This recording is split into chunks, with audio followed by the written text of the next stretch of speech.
Mr. Russell Simmons. An honor to talk to you. You're obviously a legend. I mean, everybody knows Run DMC, Jay-Z, everything that you've done with Def Jam, many other things. But I wanted to congratulate you. I never saw this before. You got a Claremont Lincoln University honor degree for honorary doctorate. Not many people know that. Can you pull up tab 2? It was about like they had read my books and talked about consciousness, and I maybe contributed something to them, and I felt, kind of, hate to use the word proud, but I was fucking proud. Like, it was like, wow, like I really affected some of the kids at that university. And so when I spoke, I felt that I had given them something besides, well, music is good, but that's not what school's about. So I felt I'd given them something that really fit the curriculum, and somehow I didn't deserve a doctorate, but that's a lot. But, they gave it to me, and it was cool. But let's move on. Yeah. And you also you also got an award from PETA. That's pretty impressive too, as well. And I've written 5 books, and all of my books focus a lot on my diet and why. I mean, I became a vegan for compassionate reasons as a practicing yogi 20 some odd years ago now. But the idea that Blacks, and you may not know this, are 3 times more likely to be vegan than their white counterparts. Oh, wow. Having pushed people from Jay-Z to Jermaine Dupri and others, big voices, to go vegan, I think I was part of the revolution that made us so, we're the sickest community, the African-American community, but we're also the most vegan. And a lot of us have, take a pivot because we've seen the sickness in our community. And so we made the choices. I was just saying to somebody that told you that MC Light and Salt and all these women are here. And all these prominent women are here, and they're at my hotel. At my hotel, we don't serve animal product. And I see them all they come for healing and growth. And I feel like there's a role for me in the future, promoting health around, not only in the Black community, but they got big mouths, the Black community. They're good brand building community. So when they do something, people follow, especially hip hop, right? So I feel like there's a role for me to be part of a new health movement, because we need it. America is sick, fat. Well, I'm sorry, I shouldn't use the word fat. Use fat. They're fat. They're fat. Yeah, motherfuckers are fat, right? Okay. And they don't need to be.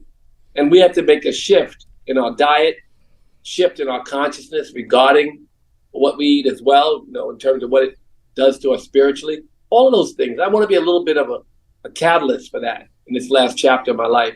So that's one of the things I'm really, as you know, I've written a book on the Happy Vegan, and all my books focus heavily on diet as part of our growth and spiritual development. And all these processed foods too. Everything you eat nowadays is so processed, and it's just killing everybody, and all this cancer. I mean, I know when you were growing up, people got cancer, but not every 1 in 5 or whatever. And now everything's processed and such bullshit. So, and you have such a big, presence that you could change things. So I'm with you. I get other bigger presences to change things, as I change them. Changing certain people changes the masses, not me, but the giants. When Kim Kardashian went vegan, stuff like that. Jay-Z, Beyonce went vegan. Those were moments, and they're moments where their fans consider it, and more likely to, or more greater percentage do, obviously. But it's just great to see people with leading voices making a shift for themselves, and then, of course, if they don't say shit, you promote it yourself. Guess what Jay-Z did? Guess what Beyonce did? Guess what Kim Kardashian did? And then, it helps, and there's nothing worse on this planet than the abuse of animals. It's killing us. No. I saw a speech yesterday at a festival here in Bali. Dr. Zach Bush. He's staying at my hotel, by the way, Zach Bush. And he's, you can look him up on Instagram or anywhere. And he was talking about biodiversity and the abuse of animals and how it's affecting us and how we'll be extinct if we don't shift and pivot. And that has everything to do with, just gluttonous choices that we're making, and the greed of corporations really is the bottom line. But anyway, let's move on. I know you want to talk about other stuff.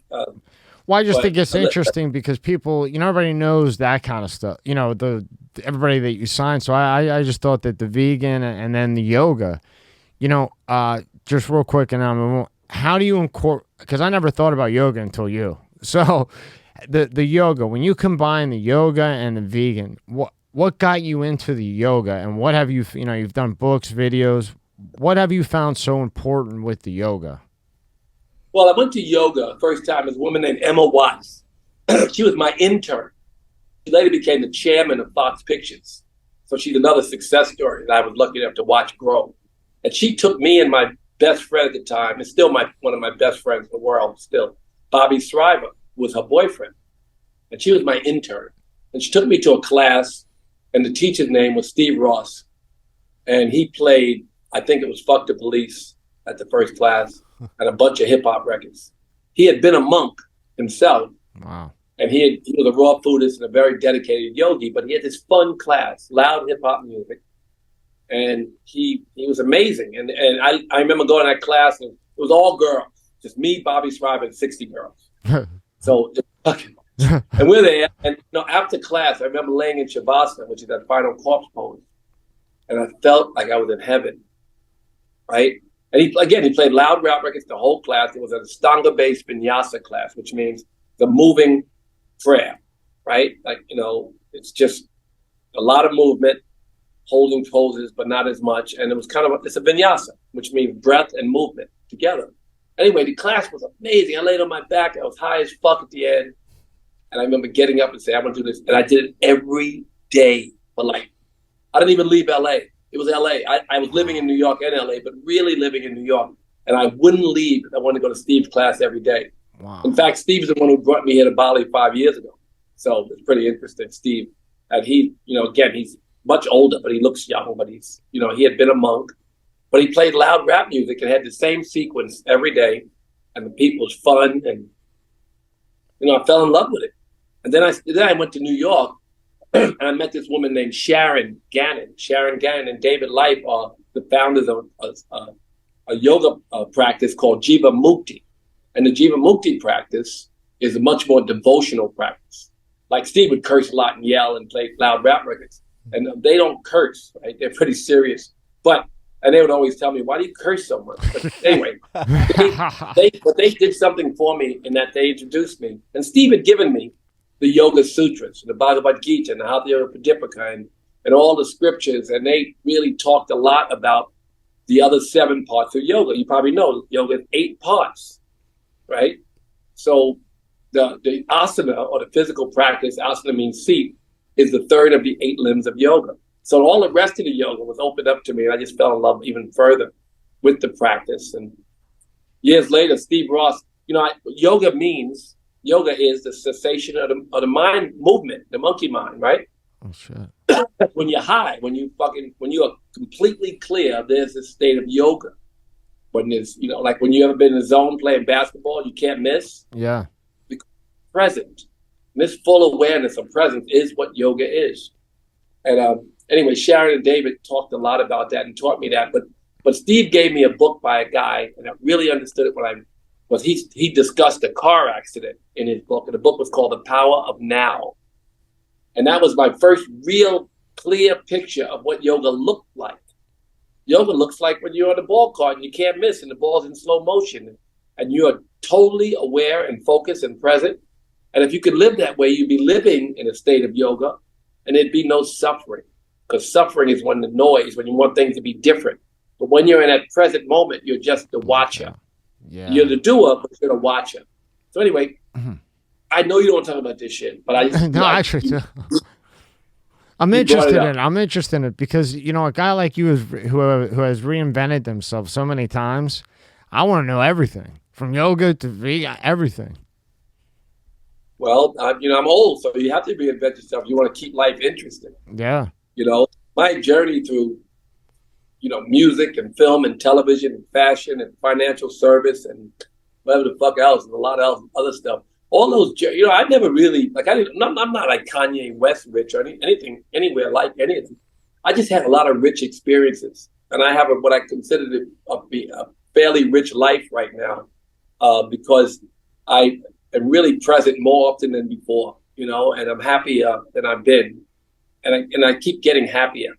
And I think that's really what we're here for. And happiness is, you know, when the mind is still, you know, the seconds of stillness. You ever laugh at a joke? Everything disappears except the joke. And if you could live like that, then there's, you know, there's everything. So I'm always, they say, the yogis say, if you should seek nothing, but then they say, if you seek anything, it should be yoga. Or, you know, you might call it Christ consciousness or nirvana or samadhi, or Muslims call it tatwa. This God's consciousness, this present, aware, open mind. This is what we're all seeking in every effort we make. Everything we buy, all the orgasms we have, all the, you know, new car, you sit down, oh shit, the end of neediness for a second. Like you don't need shit, you're in the car. So yoga is a state of needing nothing, but it's not from the car or the orgasm or the new shit you bought that you wanted so badly and you got it and for a second you felt free. It's like from the inside out, you know, and so it's a different pursuit. If you're lucky, you can make it, you could be aware of it because you're always chasing it. You'd be aware of what you're really chasing. Because then you probably get more of it. Because you can find self, right? And then once you find self, then your whole life can change. Oh yeah, shit. I mean, they say life's whole journey is to the self, right? And every effort we make is for more self. You know, we talk a lot about self-realization all the time. That's the yogi's goal, if he has one. Mr. Simmons, do you think that something like yoga should be taught in schools? I mean, you see like kids growing up, it seems like depression is more and more prevalent, and social media and all these issues, mental health issues. Do you think if the school, you know, the American education system incorporated yoga into a daily routine, it could change a lot of the problems we have? This episode is brought to you by Manscaped.com. Breaking news, Manscaped now sells beard products. That's right, they are once again revolutionizing men's grooming with brand new Beard Hedger Pro Kit. From a beard trim to a fresh shave, the technology behind Beard Hedger Pro Kit allows you to shave your signature beard look. Now you can finally use Manscaped products to make your drapes match your carpet by going to Manscaped.com and using code MSCS Media for 20% off and free shipping. No one likes a weird beard, so say goodbye to all the stubble trouble with Manscaped's Pro Beard Kit. It all starts with the Beard Hedger. This thing is a monster of fixing faces. First off, this cordless trimmer has a rotary wheel that gives you 20 hair cutting lengths, all with one guard. No more messing around in drawers, this color one, that color one, all with one guard. Plus it's waterproof, so you can shave in the shower and avoid all that hair in the sink. The Pro Kit doesn't end there though. First, there's the beard shampoo and conditioner. You need to remember your hair is different. Next, Manscaped's beard oil. Cap it off with beard balm. The Pro Kit also comes with 3 different gifts: a beard brush, comb, and scissors to ensure your beard is ready to impress. So get 20% off and free shipping with the code MSCS Media at Manscaped.com. That's 20% off and free shipping at Manscaped.com. Use the code MSCS Media. This episode is brought to you by Let's Get Checked. Are you the man your father was? Recent studies have shown that men's testosterone levels have dropped substantially since the 1980s at about an average of 1% per year. Think about how old your father was when he was born. For example, if he was 30, your testosterone levels could be 30% lower than his. Low testosterone levels can have all type of health effects on men. It can affect your mood, sex drive, memory, muscle mass loss, you name it. And yes, low testosterone is more common the older you get, but it can affect men at any age. So let's talk about today's sponsor, Let's Get Checked. You can order a testing kit that will be delivered to you in a discreet packaging with next day delivery. Once your sample arrives in the laboratory, confidential results will be available from your secure online account within 2 to 5 days. So, if you want to test your hormone levels without having to leave your home, visit trylgc.com/MSCS Media and get 25% off your test using the code MSCS Media. The link is in the description at the top. Well, I was on the board. I'm still an advisory member, I guess, the David Lynch Foundation. We taught a lot of students and prisoners yoga and meditation, more meditation. But meditation is the 7th of the 8 parts of yoga. Asana, the physical practice you're referring to, is only one of the 8 parts. the seventh, maybe the greatest tool for quieting the mind, is meditation. So teaching in all of the most difficult schools in Chicago, we got great results and research back. We changed the level of violence. We changed the ability to learn. Wow. When the mind is present more often than it was, it can learn better. And so we did a lot of teaching of kids in schools. And, I want to get back to that, but we can't do everything at once. So it was something I really enjoyed, is teaching young kids, especially in difficult schools, to sit still, because the mind is still, universe unravels. That's not just a cliche. That's real. And the mind is still, that's freedom. So yeah, teaching kids to be present is the most important thing we can teach. And I remember Rahm Emanuel, the mayor, he was very difficult. I remember there was a nun who was the boss of all the parochial school. And she didn't call it meditation because, of course, she'd have been in trouble. She called it quiet time. Oh, boy. But all the kids learned in all the schools. I remember getting Rahm to really put public schools on that path. It was tough, but we got it done. His wife helped him do it. You can't get the mayor to do it. His wife put a foot in his ass, and he did it. That's usually how things happen, right? That's right. We talk about it all the time. Can you pull up tab 3 or 4 his website? When he has 2 sons, when they said they took wood shop out of school and cooking class and R2, I couldn't believe it. My mentor, who I sent to teach Oprah and Ellen and all these other people, Russell Brand, Bob Roth, call him Meditation Bob. He's the boss over there at the David Lynch Foundation. He and I worked so closely together. So I haven't asked him about the schools lately, but it's something that I should check into. And another thing that really impressed me was how much you advocate for the prison. Like when I guess it was 2009, you got a bunch of celebrities together because the Rockefeller sentencing reform. I have friends that I grew up with that are doing 20 years for some bullshit that just got caught up at the wrong place at the wrong time. And now you still have people in jail for fucking weed that you could buy anywhere. How successful were you with that? And I just, I'm impressed by that, with all the things you're doing. No, it's one of the things that I'm happy about, the experience working with Jay-Z and 50 and Run DMC and Public Enemy and the Beastie Boys and Wu-Tang Clan and whoever with Ja Rule. I mean, so many artists showed up at the rally, and 100,000 kids or more. Wow. And Wycliffe got arrested. It was a big deal on the cover of the paper. And then we negotiated with Governor Pataki, Senator Bruno, and the head councilman. What the fuck is his?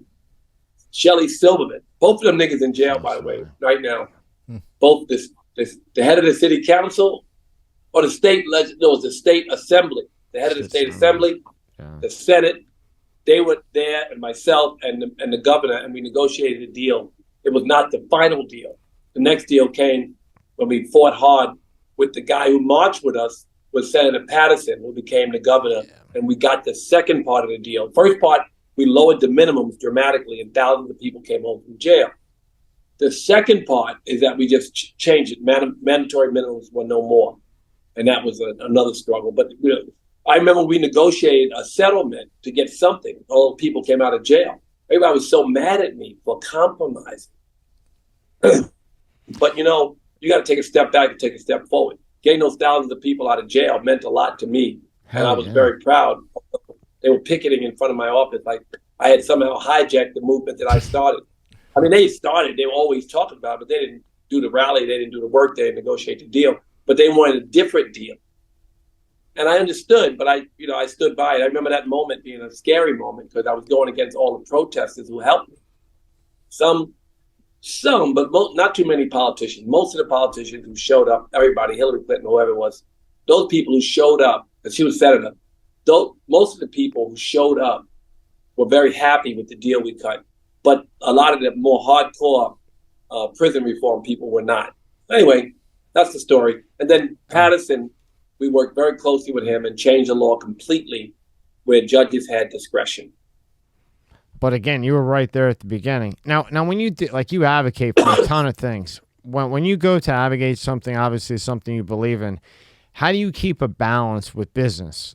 because you may advocate I for lost something. a lot of shit over the years. I lost so much shit. Being a hardcore vegan, I lost. I remember like the KFC. I had a deal with Pepsi for something, for an energy drink. I ended up doing Celsius, but that energy drink was fun. It was good. Pepsi deal, and I was KFC. I wanted them to change the way they were gathering the chickens. So myself and Peter and a bunch of us, and they got a lot of people to write letters. Paul McCartney, everybody wrote a letter, but my letter reached the offices of the Yums brands, and they reached out to Pepsi and said, he's fucking with KFC. And so one company controlled all the companies, and so my advertising agency got shut down. And, so that's one example. I had a lot of examples I got shit on for doing good work. But, excuse me, I don't need water. Okay. You gotta stand for something. Sometimes they take shit from you, and in the end, you receive more. So you have to sometimes suck it up. So I lost my D-Rush, was the name of the advertising agency, because no one would. They owned it. Damn near all the companies we were working with, and they shut us down. But that's okay. They also tried to pay me, these fuckers, and I had they had civil rights leaders calling me, telling me just bite the bullet. And then another one I advocated. And that was later for Ludacris. And that really fucked me up. But that was because we got $5 million for Ludacris. When they killed him, and they didn't kill Ozzy Osbourne, nobody the fuck else. It was just a nigga. And it was really O'Reilly. So I went up against them, and we threatened to boycott it. We made a deal, and we got him some money to give to his charities. He didn't keep it. He gave it to his charities. And, and we lost a lot then. I lost a lot multiple times, but I also, I'm sitting here in Bali. I'm a billionaire, so that whatever. I'm okay. I just thought that's like those things like that, an honorable point, because most people would, even if they believe in something, they would put business first. Oh, I'm going to lose this money, whatever. But when I read through a lot of the things that you advocate for or went for, it just seemed like if you believed in it and felt it in your heart, fuck the money, fuck business. You went for it and went with it. And I just thought it was an honorable point to make. Well, thank you. I got to sleep after all. I never slept that well. We have these leaves that we grow on our property, a lot of herbs, and one of the leaves is called pedu leaf. And finally, I'm getting the best sleep I've ever had. There's a lot of herbs. I'm going to talk about that later just a little bit, about the lack of information and how they've suppressed all of this pharmaceutical. There's a company called Pharmacy for Life with an F, Jadakiss and Styles P, and it's these kids that they packaging and selling. If you go on Instagram, Pharmacy for Life, you'll see. And a lot of those herbs are so phenomenal. They have so much efficacy, and there's so much research on them, and yet they're suppressed by the pharmaceutical industry. So it's pretty great that these things exist, and now we have this revolution starting. I say it, I can smell it, and we're going to do it. And we're going to change, a lot for a lot of people. In terms of health, because right now, if we don't, we're all going to die really young. I ain't going to die that, but I'm old as fuck now, but in general. We've literally probably had 5 people in here that not even that big. I mean big, and they fucked with Big Pharma, and they literally tried to kill him. And I know when they won't open a bottle of water. Like, I'll offer them Fiji or whatever, and when they won't open a bottle of water, I look at him and I go, oh, they must have tried to fucking kill him after they talked to the Senate. I ain't big enough for that, but it is a concern, of course. But the Pharmacy for Life company is great, and a lot of great products that they're selling. So I'm proud of them, and I may try to help and buy into them somehow if I can get some money. What's the thought process where you're at right now when it comes to medicine? Like, here in the States, right, it's, my mom's on pills A through Z, and every pill affects this, and then that affects that, and they just keep you as a client, right, until they kill you. What's the thought? I'm 65. When I was 50, my prostate got a little large. He tried to give me a pill. But, if you eat mangosteen, you chew some pumpkin seeds, and if you do other stuff, your prostate will be okay. You can manage it. And if your liver's bad, eat some dates. And there's all kinds of herbs. And there's just so many things you could do. You don't have to. They told me you need this at your age. That was 15 years ago. I don't need that shit. And The only thing I went to the doctor. Deepak Chopra sent me to the best doctor a while ago, and I don't use it really much, but they told me that the best prostate doctor in the country said take Cialis. So what? You mean dick hard? Take Cialis, and you won't pee, and it'll be good for shrinking your prostate. But I can't sleep if I take it. There's too much circulation. It goes drive me crazy, and I won't sleep. But it's interesting that yes. I'm sorry. I'm doing a podcast. Stan Lathan is here, the legendary director. Oh wow. He can come say hello. Stan Lathan is here. Everything I did is all Def Comedy, Def Poetry on Broadway, Nutty Professor, all the shows we did over the years, Brave New Voices, all of that shit came with Stan. And he's here with his wife now. Oh, great. And he's also, we have the best vegan restaurant in Bali, is what it said. I don't believe it's true, but it's up there. But we won the award at this hotel, even though we're not officially open. So my friends come in, they can't drink, can't smoke, there's no cigarettes. And it's, it's a nice place to do it. Yeah. We just don't have it, not on property. We don't do it. And it's not allowed. What's one or two success stories or things that you were successful in that not many people know about? Like, before I looked into all this, that's why I'm staying on this before all the stuff that everybody knows, that you accomplished that nobody really knows. Well, it's not interesting to a lot of people. Stuff that's interesting to them, they pick up on. I want it to be interesting that we are promoting health and wellness, and that the books have written the bestsellers, but that means 10 people bought them. It's not a lot of people. Happy Vegan, Super Rich, Success Through Stillness, Do You meaning the higher self. The self-discovery thing. Those books, they're bestsellers, but don't nobody give a fuck, really. People say that they've read them. I'm walking the street, they said, I read your book and changed my life, but it's not like I just heard this new Jay-Z song. It's not like that. Yeah. It's not culture. So it's a little tough. But we need it, though. We had somebody in, and they had done all, they went to Walmart. And this is the problem with the big pharma and everything, and why this is so important. They go to Walmart, they test, I don't know which one it was, Nature Valley. One of them. All of them were fake. All the vitamin C, the D, the herbs, all of it was fucking fake. They get fined $10 billion. 3 months later, they're back on the shelves. Every other person is back in buying the bullshit. God knows what's in it. It's just absolutely nuts. So I'm glad you're getting into it. America doesn't give a fuck about supplements. And, we don't want them to regulate it in a way we need them to, but we don't trust them anyway. And, it's a mess. There's a lot of research on the herb. We grow our herbs on our property, by the way. Like the kids from Pharmacy for Life came in. They were talking about maybe selling a piece of the company. We had this long discussion. I was going to help them. And then I brought my herbalist in. This is great. The herbalist is a Balinese woman who studied in the West, natural herbs and so forth. And the kids come in, they tell them the name of all these things they're doing. And she doesn't recognize the names. They're the same herbs that are in Balinese scripture. I'm from Italy. My grandpa came to America, thinking better life. He ate the food for about 2 weeks.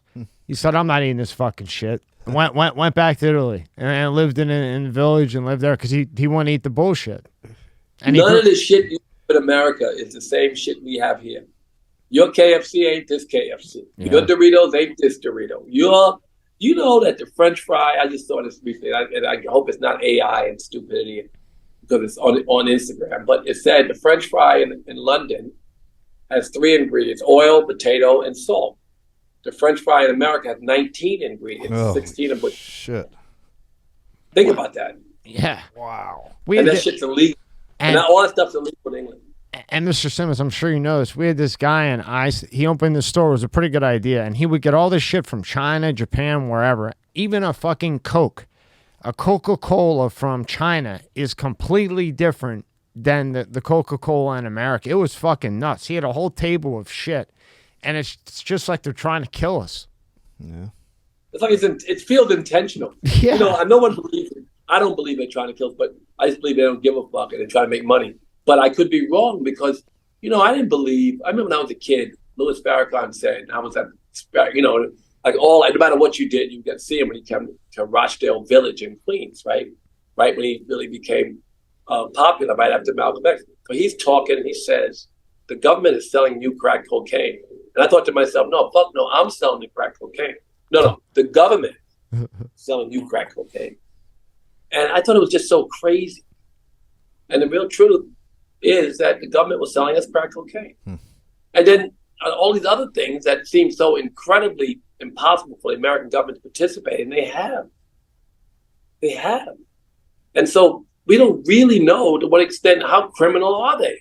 If you can sell a whole community crack cocaine and poison them in the way that they did and destroy communities, you know, I mean, of course we have all these other laws that passed and things that they were doing that are obviously hurtful, but we saw them in plain view. We see Governor DeSantis saying the poet can't be seen, and, you know, we see the things that are happening that seem crazy regarding African Americans and the government. But, you know, it's any marginalized community, you know, we see what environmental racism can do. You know, we see what these things can do, but they're kind of in the public.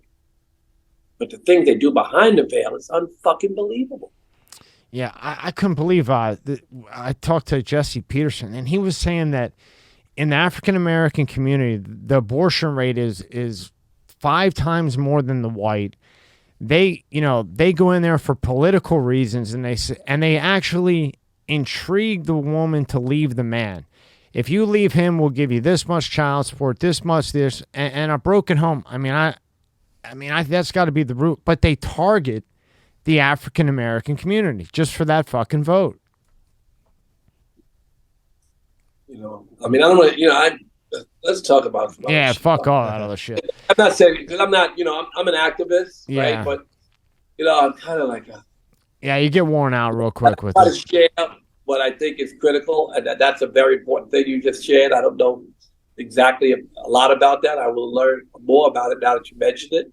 It's just sad, some of the stuff they're doing. I don't want to throw my hands up and like, I'm old, fuck it, and then just let the next generation die. I'm here as a servant, and I should do what I can to be helpful to, you know, help people, you know, get a leg up in this terrible climate. You know, but the polarization and all of this stuff is almost a bit overwhelming for me at this point. And I hate saying that because I don't know who wants to go on a podcast and say, I'm almost overwhelmed, I can't help. You know, I can help. And of course, every one person you save matters, and everybody you can educate makes a difference. And you don't have to have a mass, you know, like I was saying, I want to change I want to help create a revolution about health. Well, I can save a few people who are here at my hotel now, but the hotel is a nucleus, I think, for a bigger revolution. And of course, if any buttons I can push, I want to push them. So it's you just do what you can. And you really just can't be frustrated. You have to just keep a smile on and do what you can. Which you've been able to do for forever. Yeah. So now when you go to sign like an LL Cool J, Jay-Z, Kanye, you know, the list goes, Beastie Boys, the list goes on.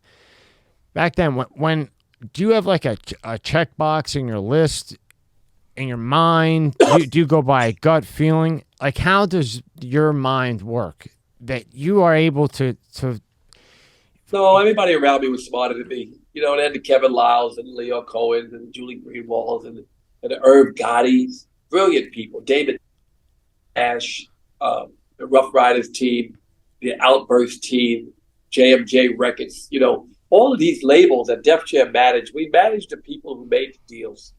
And we made the deals for them, with them. We supported them. We underwrote their companies. It was really a factory of talented people that we found. It was more than, who is David Dash? Who is Irv Gotti?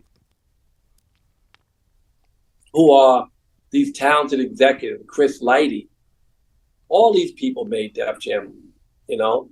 I signed the check many times, but when Jay-Z walked in my office, Kevin Lyles brought him in. He walked in with Damon Dash, and they played Ain't No Nigga Like the One I Got, and I was like, oh my God, who's the girl? It was no diss to Jay-Z. I loved him too, but when I heard Foxy Brown, it was the most different thing I ever heard. Yeah. Where Jay sounded like a Brooklyn dude, which was great. He's a great Brooklyn. I mean, he's a great guy from Brooklyn. You could hear where he came from in his voice and the slick talk that 5%ers started. And he was just slick, and he was cool. And his vocals of Ain't No Nigga, if you listen to him now, they're amazing. But Foxy Brown, Fox. I never heard a woman like that No. at that time. And did the Beastie Boys remind you of Run DMC in a different type of way? No, they remind me No. of the Beastie Boys. DMC made it possible in my mind to see them. You know, when I made the Rock Box, I produced Rock Box, remember, and King of Yeah. Rock, and Raising Hell and all that stuff. So when I made those records, it was just a fun, natural thing to do. We wanted loud music. We did not want anything that sounded like the boring R&B shit on black radio. And so anything loud was good for us. And the Beastie Boys were more bluesy rock and roll. We were like Parliament. Listen to Rock Box and see if it don't sound like Parliament. Yeah. Or listen to King of Rock, which is like those are bass lines with guitars on top of them. Beastie Boys, we did back. I remixed Back in Black before they made an album, and I would love that record. I love the way they did it, but that's bluesy rock and roll. That's like and it was the only reason I could see that and really love that record and want to produce it is because I had done Run DMC, and it felt right. So yeah, Run DMC did inspire me to have a better understanding of what the Beastie Boys were. They were so brilliant, fucking brilliant, those kids. Fucking brilliant, man. Yeah. When I was growing up on that, Yeah, because you would have, you had your hip hop, but then you could go to the Beastie Boys. It was hip hop, but it wasn't. That was a brilliant fucking move there. And what about just personal? What about LL Cool J? All these guys have stood the test of time. What triggered everything with LL Cool J? He set a tape. Ad Rock found it, gave it to Rick. It was I Need a Beat, but it was a different beat. The beat was dope, but it wasn't as dope as what Rick produced. So Rick reproduced that record, and that was his first single, and that was our first Def Jam record. That's great. Before that, Rick had produced. That's how I found Rick. Right. He had produced a record commentating, illustrating, description giving, adjective experts. You know that record? Yeah. Yours. So if yours was what Rick made that made me find him, right? I love that record. I tracked him down. And when I went to see him, Jazzy J took me. It was, it's like, where's the nigga who made the record? He said, over there. I said, no, but the nigga who made the record, where's he? No, he's right there. This nigga made the record. It was Rick Rubin. So I didn't think that it was going to look like Rick Rubin. But, and then I went to his dorm, and he had all these beats. And back then, I had produced Suck MC and a bunch of records like that. And it was like, to me, I was really on a beat kick. And Rick Rubin's drum machine sounded like 30 hit records, just the drum beats. I can imagine what I could do with any of those beats. So Rick Rubin, and then I realized what a great genius he was. But just the number of beats he had. And so we, collaborated and, started Def Jam. It was a lot of fun. $5,000, I think 2,500 a piece, whatever it was. We put out I Need a Beat by LL Cool J. How was that? What do you think the difference between hip hop and rap music from then till now is? What's the major difference that you see? Or more people listen to it? Not that much. I listened to it earlier. There's a guy who wants to make the Def Jam documentary. He keeps following me around. Very talented filmmaker. I said, no, I don't know.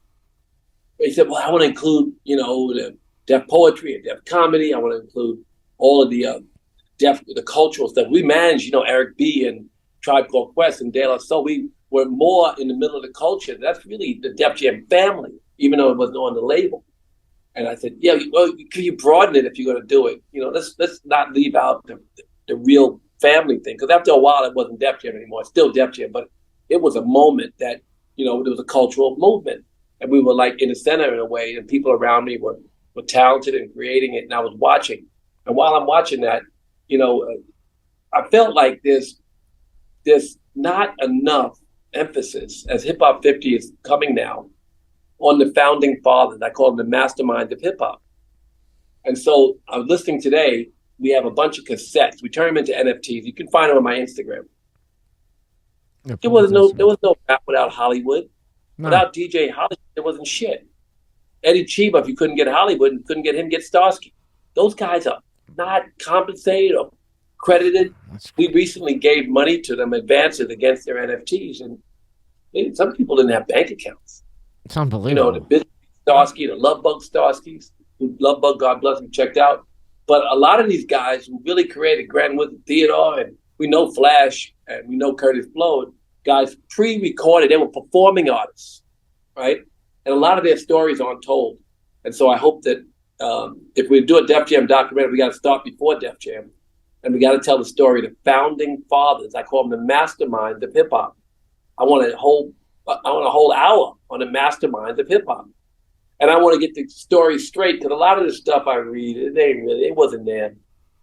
I mean, people talk, it wasn't there. They don't know. They just heard what some artists told them and they believed it. But the reality is, if you were there, if you're a 67 or 70-year-old black man from Harlem or the Bronx, you would tell a different story than what's in the history books. And that, to me, is some of the stuff. I mean, obviously, a lot of it's true in the Hip Hop Museum, and Rocky, who building the Hip Hop Museum, is a pretty smart guy, and he was there.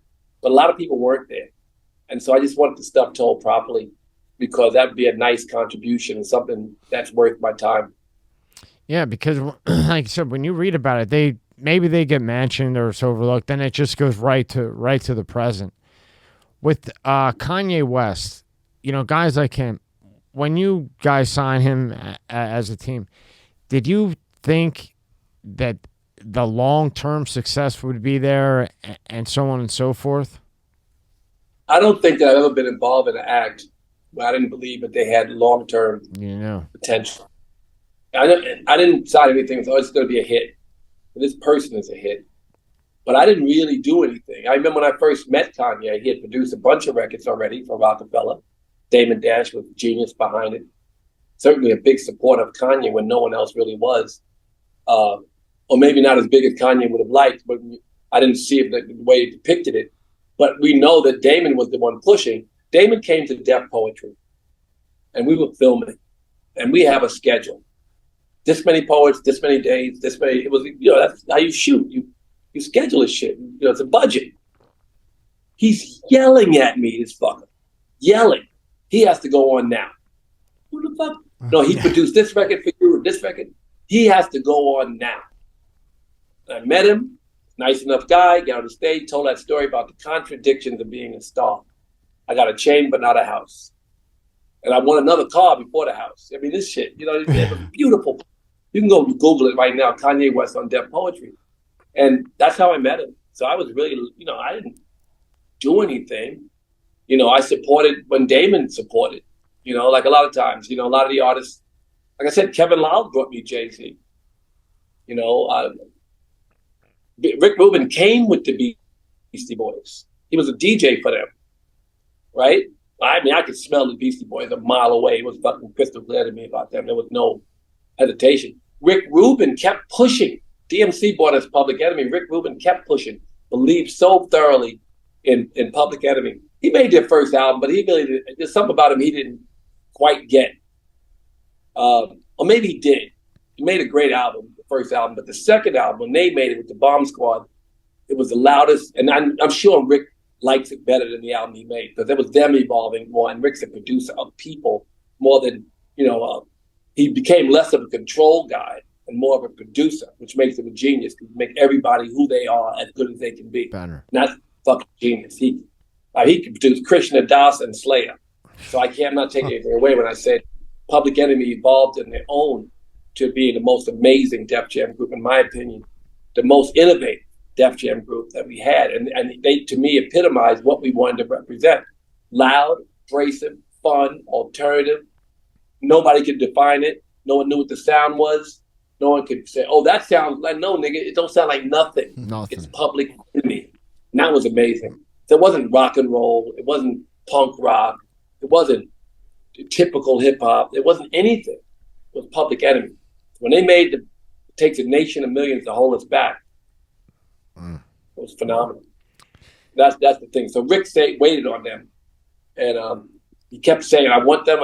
And then, one day he had them, and that's how we got Public Enemy. So, everybody contributed. I didn't do anything but watch, which was fun, being on the ride, finding a Leo Cohen, and Leo disputes this story. I'm telling you, told stories about me I know it's absolutely fucking not true, and I love Leo.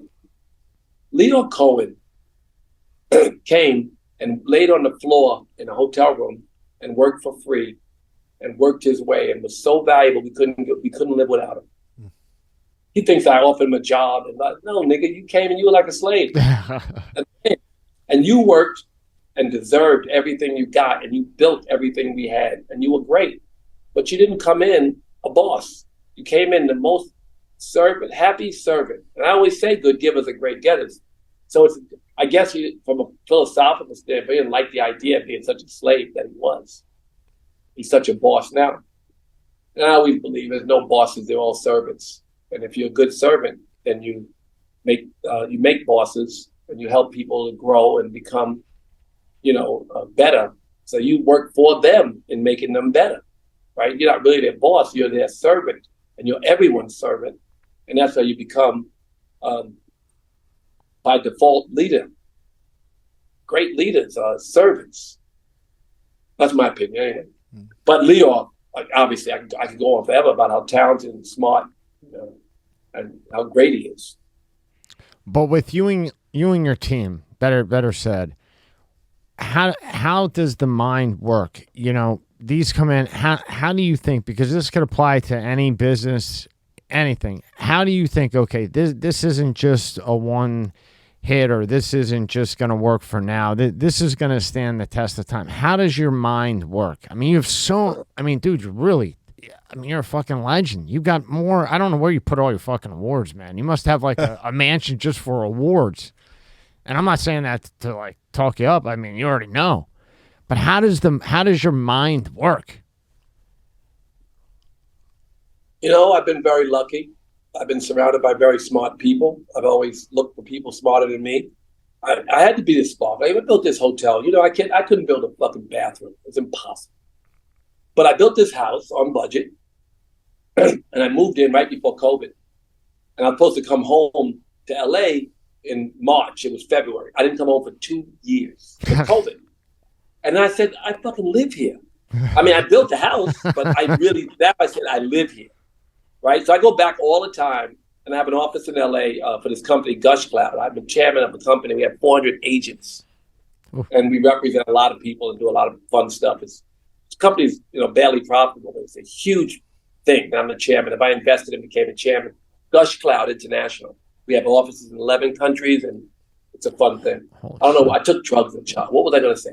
So LA, I go back and forth, but I love it here. Now I live here. In my mind, I live here. I got to go back a lot, but I live here.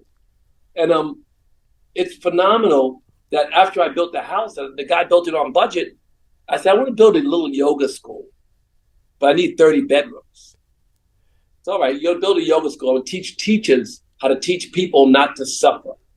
Because I told you, yoga is a lot more than that, bending and stretching and shit. And so I wanted to teach yogic science. And I started building it. And the next thing you know, I want the same wood, the same marble as my house. This teak wood, this steel wood. Oh, shit. Wow. They said, well, I need a yoga school. It's too expensive for students to stay. And so I built next door a rejuvenation resort with all the modern technology and health toys and Russian bathhouse and salt room and stem cells and all that stuff is going to be next door. So, I invested in a company that built. I don't really, but I don't build anything, right? I'm not really an operator here at all, but I am a person who's part of the vision.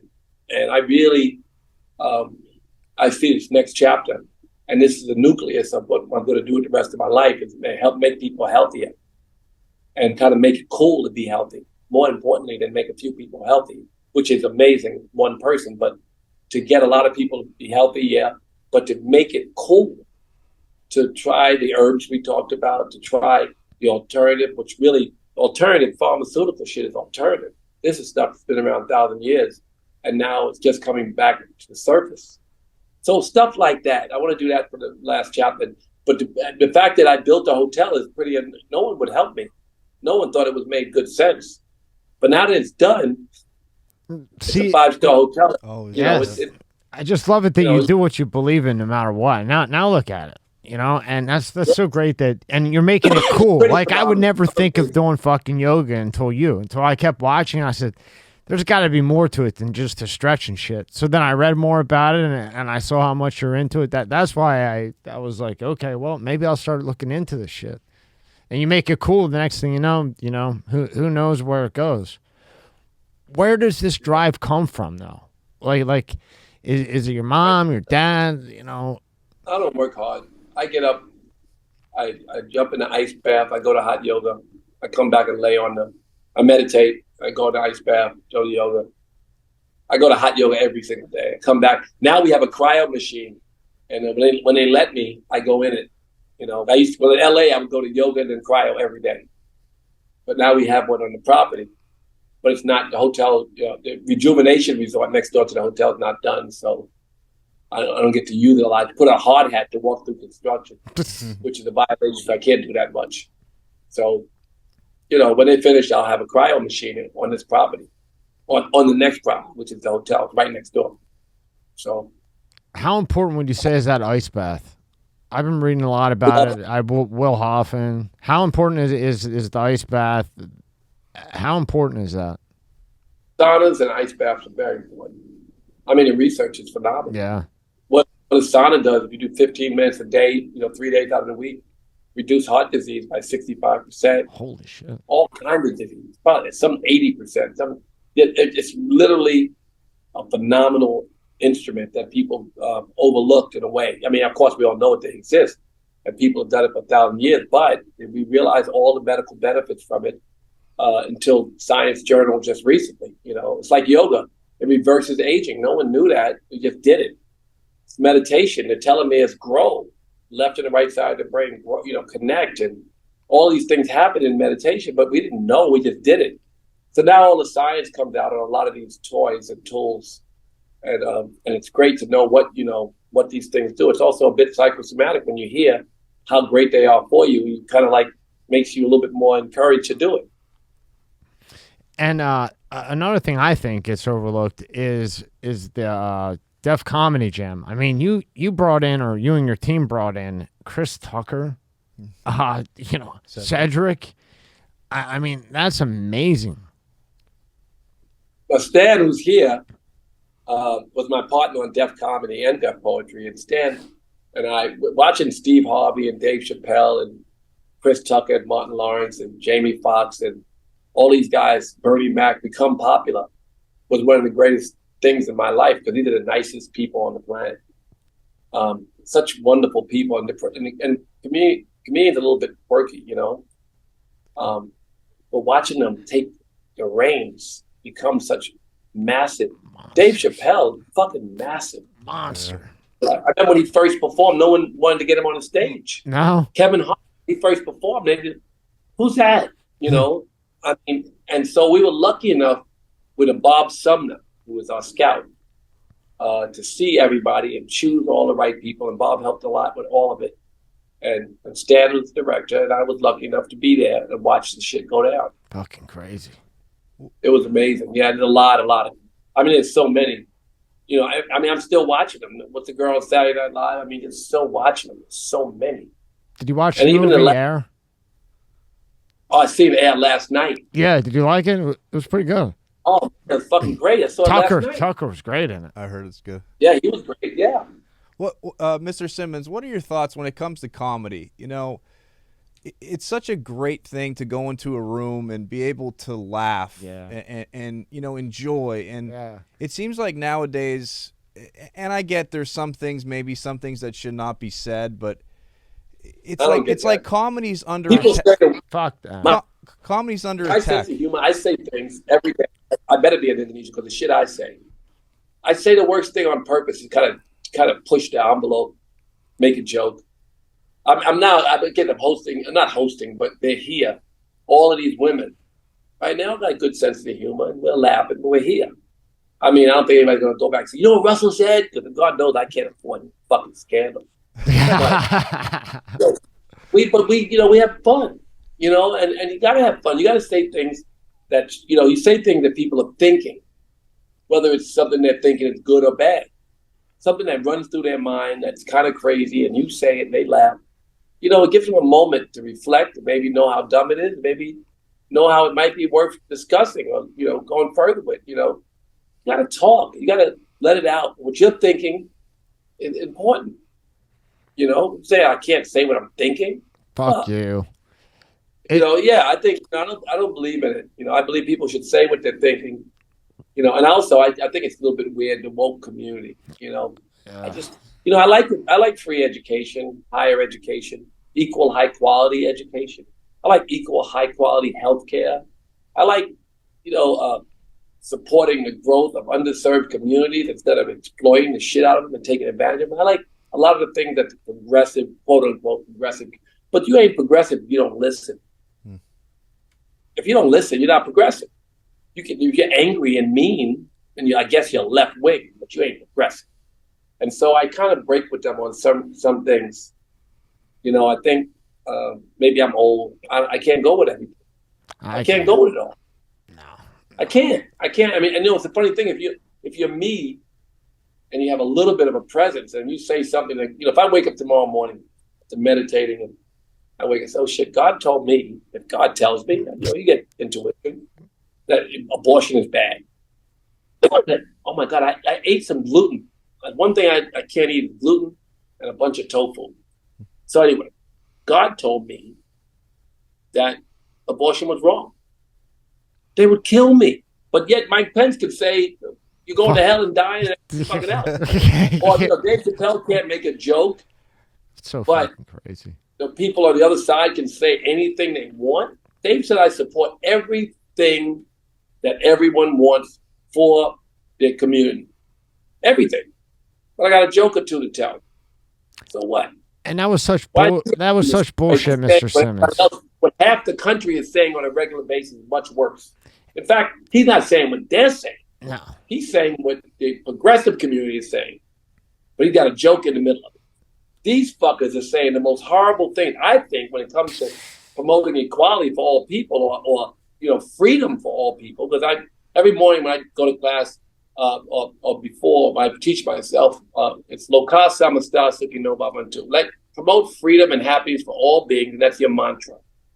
Right? That's the yogic's commitment, I think. So I use that prayer. Everybody knows, every yogi knows, Loka Samasta Sukhino Bhavantu. Right? That's what I want. So I think that's pretty progressive.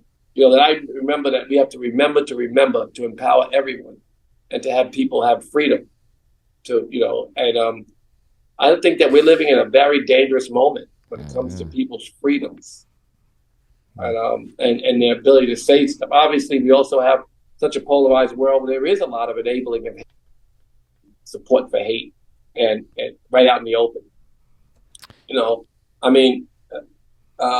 I think the demonizing of each other in such ways that, it's crazy. I was on the phone. There's a kid named Keith Smith I want to talk about briefly. Sure. 15 years old.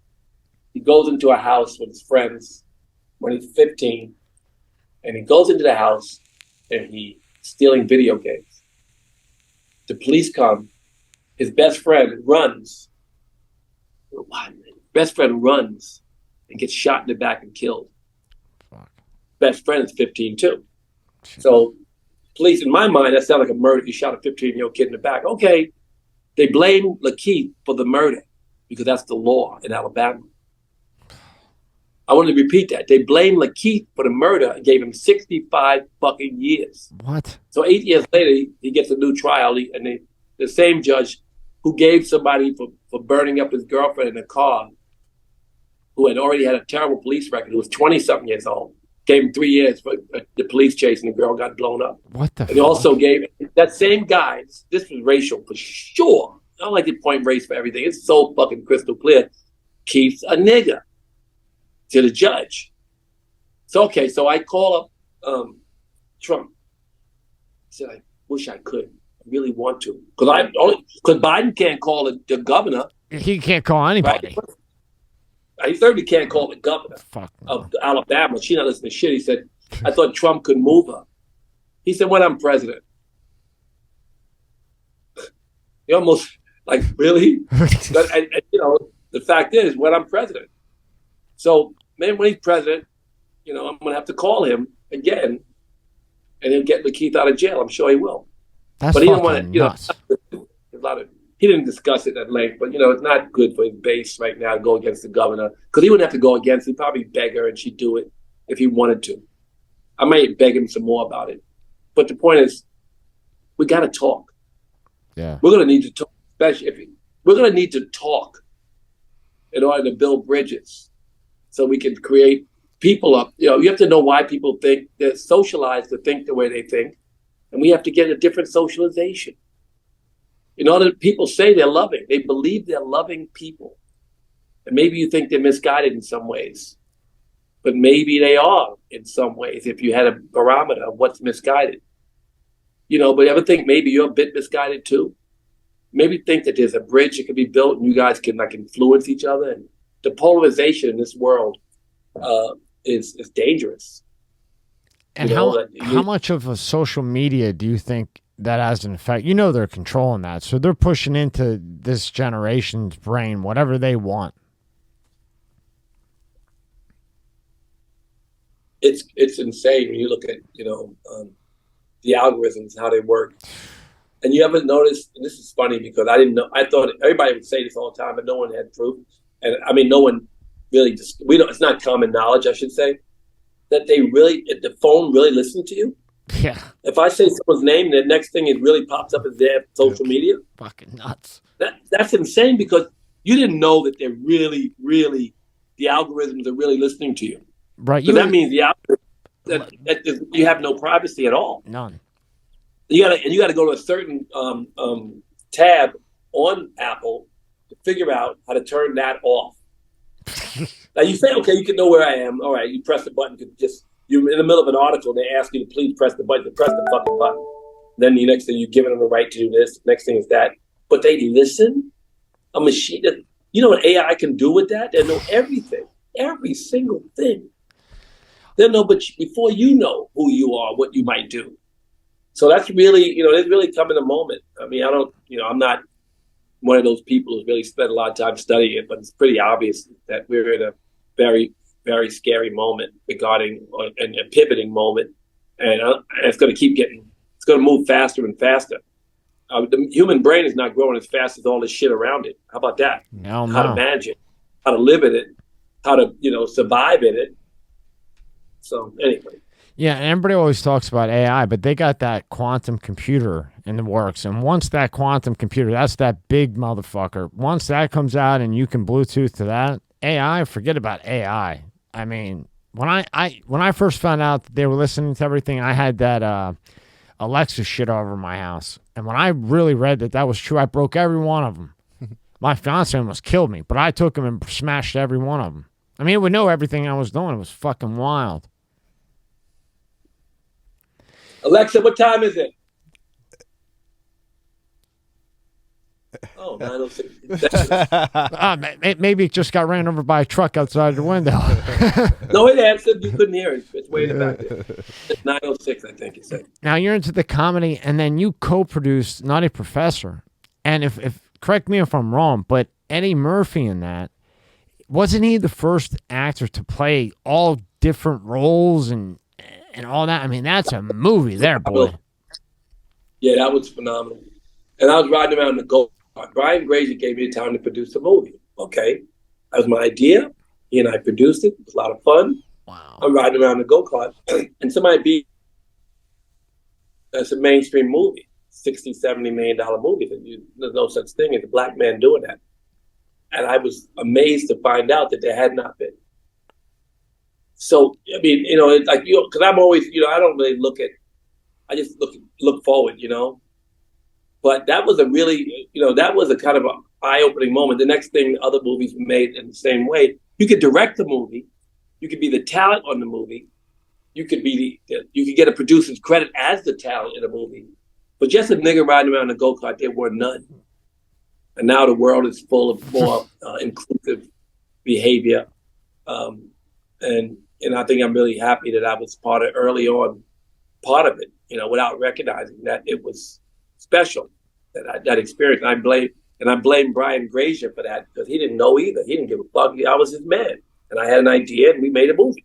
Fucking unreal. But it was a trailblazing moment without me knowing it. So it's it's an inspiring thing. Like, you say I have awards. Certain things that stick in my head is things I'm proud of. Or I don't like the word pride so much, but things that I'm really happy I participated in.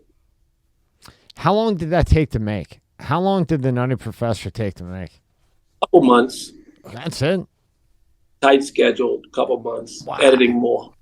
That's fucking impressive. I thought you were going to say 3 years. No.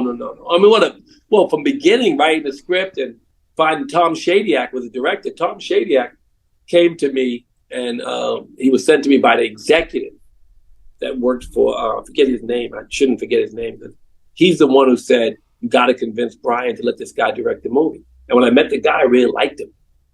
And so I was supportive of him. And the next thing, he was the director. Brian was really the boss. I was co-producing with Brian, but he was the guy with all the experience. And he agreed to let, and Tom Shadyac, of course, became great. He made Liar Liar and a bunch of other great funny movies right around that time. And he made a lot of other shit, obviously. Tom Shadyac, bad motherfucker. That was his first movie, big movie, And what a job he did. Wow. Super congratulations on that. That's what a movie. And then you were able, like, you're always, I think I watched you on Bloomberg, and there was a little clip of you, and you had said, I see something with a space, and if I like it, I buy it or I invest in it, and if you weren't the first, one of the first, Fat Farm, when I was growing up in high school, everybody on the planet had that. So now you go from, the poet, the Broadway, the music, and now this guy, now at the time, you got everybody, you got white kids, African, Spanish, you got everybody wearing Fat Farm. Mm-hmm.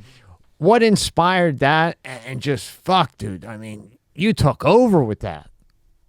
That was my time when I was growing up. It was a moment where Tommy Hilfiger and Calvin, Tommy helped me a lot. Tommy was so great, supporter. He got my daughter in his campaign now. But it was a moment where everybody was reinventing designers' clothes to suit their purpose and the way that they wanted to wear them. And so instead of that, we just made them.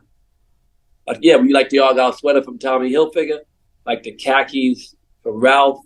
We like the Calvin Klein this, but where the fuck is somebody who really embodies the sensitivity of this community that's really building these brands and understands this, So they had a way and a style that was not being represented by any major designer. So I did it. I opened the store and we made the clothes, and a lot of fun. And it was, and I wasn't first. I mean, I think Carl Kanai and those guys were there. Yeah, Carl. But they were it was a different sensibility. We were really more fashion. I mean, I gave fashion shows in 7th Avenue, and we integrated into that world. And it was literally not one African-American person at all in that world. I remember going to Met Ball and Andre Leontali and me, period. 1,000 people, 2,000 people. And so, I was there. I mean, I kind of forget how old I am sometimes. And I was there when things were different.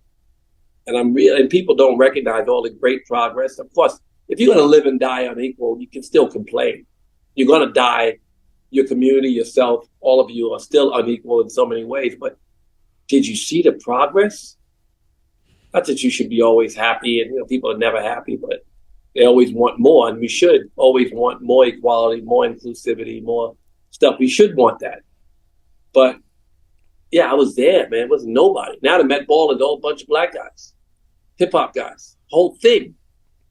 What did I would include her? What did Kim Kardashian wear? What did Beyonce wear? What did Offset, Diplo? These niggas. Like, what did fucking Little Baby wear? You know what I mean? Yeah. That's what they're doing now. So that's really a shift. But they also helped build and reaffirm Tommy. Ralph was, they made Versace cool again when it was completely cold. They did a lot in terms of branding. And so having fashion of our own, how it died is an interesting story. We were selling thousands of stores, independent stores, thousands. I remember one Jewish guy, Jimmy Jazz, another one, the whole Syrian community, all really in retail, a lot of retail. And also in different communities around the country, there were black retailers, and they were all in the hood, and they were all in the mall, and they were everywhere. And then we started to sell Macy's. Macy's hated us. We were killing them. What Macy's did when they bought us is discount us. And what that did was put the thousands of retailers out of business. Now, they bought Fat Farm, they bought a Nietzsche, they bought Sean John. But then all the small guys who normally would be in the independent stores were killed because the discounts killed the stores. We should never gotten a discount fucking business. And they intentionally, there's a memo, they intentionally killed that revolution with all these young designers. I used to go sign autographs in Macy's, and all these kids would come, and not only in Macy's, but also in Jimmy Jazz, and also in Dr. J's, and also in S&D's, and all the real stores that were really dedicated to this kind of merchandise. And kids would come with their design book, and they were really aspirations to become. And then all these young designers would be, you go to one store, say, had Fat Farm, Sean John, and 5 local young designers. One store had Mecca and Nietzsche and 5 local designers. And so the local young designers had a place to come up. But Macy's, the minute they were able to kill the leading brands, they didn't have to buy the little ones. And that was the end of it. It killed a whole revolution. And so that's kind of an unbelievable story of our stupidity for letting them trick us. Wow. Still, but everybody on the planet had it. And you brought up Carl Kanai. Remember Carl Kanai with the big gold? Remember Carl Kanai with the big gold thing on your ass? It would have the big gold buckle way down. You'd have to get an extra belt, because back then you were. But then Fat Farm came out, and it was to me, this is just it was a mix between like a polo, a Tommy Hilfiger, but with swag to it. And then the shoes. And I just that was the intention. Yeah, well, that's what it did for all of us. Because, back then, if you wore Tommy Hilfiger, you were kind of like a preppy, kind of weirdo. If you wore this other shit, your jeans were too tight, But then Fat Farm was right in the middle, where you could look classy, but still have swag to it. And then you came out with the shoes. That's how we all were. And bitches would fall over on that because you were in the mix between it. So it was just, what an idea. But what gave you the balls, I guess, to take a dive into that? I know Tommy helped you and everybody else, but this episode is brought to you by Fiji. More than just water. This is not just rock. It's ancient volcanic rock that filters tropical rain, giving it double the electrolytes and its signature soft, smooth taste. It's not just water. It's Fiji water. This episode is sponsored by ZBiotics. What is ZBiotics Pre-Alcohol Probiotic? The ZBiotics Pre-Alcohol Probiotic is a genetically engineered probiotic you drink before drinking alcohol to avoid that rough next morning and get back to living your life. PhD scientists invented it because they know the real problem is not dehydration. It's a toxic byproduct of alcohol, and ZBiotics Pre-Alcohol Probiotic is the only product that breaks it down. Just remember to drink responsibly and plenty of rest too. Every time I have ZBiotics before drinking, I'm amazed at how good I feel the next day. ZBiotics is a must-have for me because it means I'm still going to make my daily workout even if I have a few drinks the night before. That's important to me. You can get ZBiotics for 15% off your first order using my code MSCSmedia at checkout. I recommend getting the 6-pack. That's what I got. It's a great deal. You have a couple extra to share with friends. Go to zbiotics.com/MSCSmedia. That's Z as in zebra, biotics, BIOTICS.com/MSCSmedia, or scan the QR code on the screen right now and get 15% off your first order. Why the fuck I built a hotel? I don't know. That's what I'm trying to get. Why would you build a hotel? I couldn't build a bathroom, without getting robbed. And, so it's, sometimes you just have an instinct. It's good to have, and your courage comes in the beginning, but then after a while, it becomes, you've had some success with your intuition. And so you reach back in and dig again. The thing that I did that was really phenomenal, and you would think I'd be really rich, but I'm not like that rich, right, at all. And I've given a lot of it away, and I have some money coming, I guess. I don't know, but it's like I really had the experiences of watching shit grow, and I had I kind of lost I took drugs as a child. Where was I? You were saying we were talking about Fat Farm, and I said you had the balls to dive into it, and the intuition. Yeah, tell me about this intuition you got.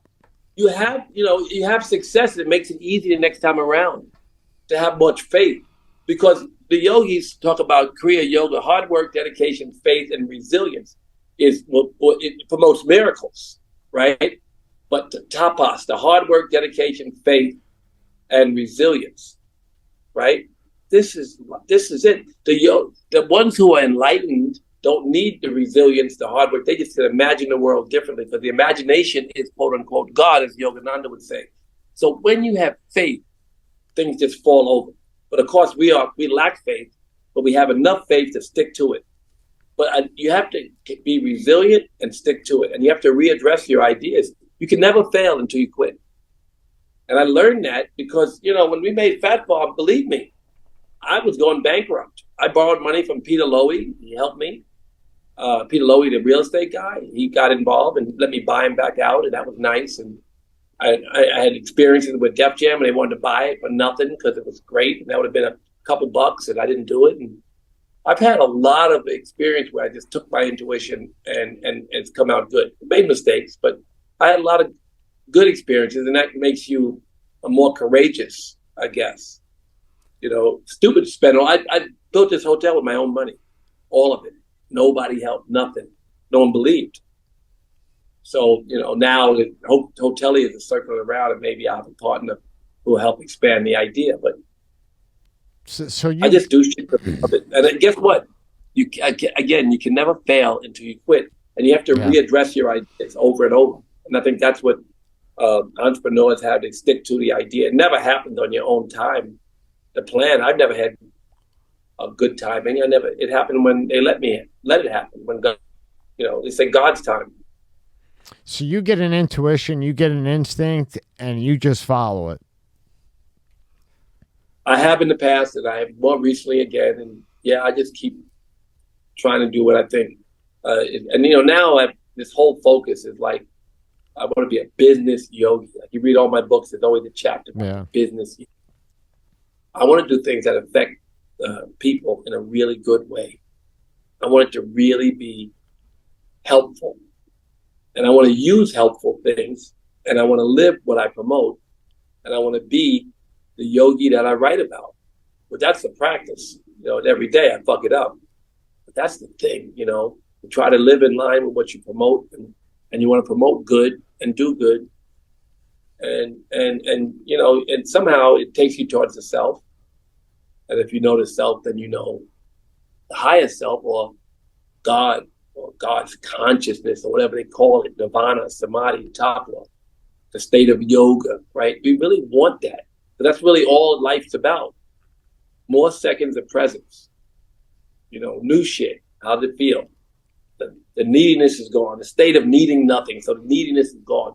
So this is what we're trying to achieve in all of our efforts. So our work is about that. So if you can cleanse your work, it'll help to cleanse your mind and help you to maybe. So I want my work to be useful in a way that it had not been in certain cases.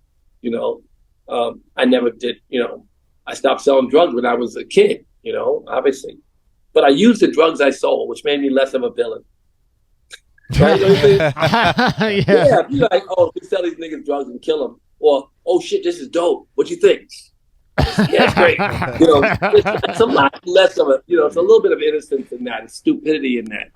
Use what you're selling. I use black seed oil, right? I think it's good, cleans mucus out. I use the pidu leaves to sleep rather than the volume. I want to sell it. I want to take Centena Asiatic and pill it up and give it to people. So I want to try to be useful as a business yogi. I hope you come out with a line of vitamins, supplements, natural shit that isn't fake. I hope you come out with that, because you can't find it. You have every Tom, Dick, and Harry saying that it's real. And I'm big into health too. I don't trust any of this shit. And I wouldn't trust anybody new, but a person like yourself, like I've seen all the things you've done. I really hope you do. And listen, I'm one of those people, I would never think twice about yoga. But when I saw when I read and saw how it affected you, now I'm fucking interested in it. And I get how it works. First time I went to yoga, I told you, me and Bobby's about 60 girls, just us two. There's a bunch of actresses there too, like Meg Ryan and Goldie Hawn and Helen Hunt. Well, that would make me go back too. Oh no, this was years ago when they were hot as shit on the planet. That's what I mean. Yeah. I mean, it was nothing but hot. We couldn't believe it. And this teacher, Steve Ross, playing Fuck the Police. Come on. It was the craziest thing I ever saw. I went every day for like 60 days. I didn't leave LA. And then I moved to New York and I found my gurus, Sharon and David, in the Jivamukti practice, and they got me reading the books.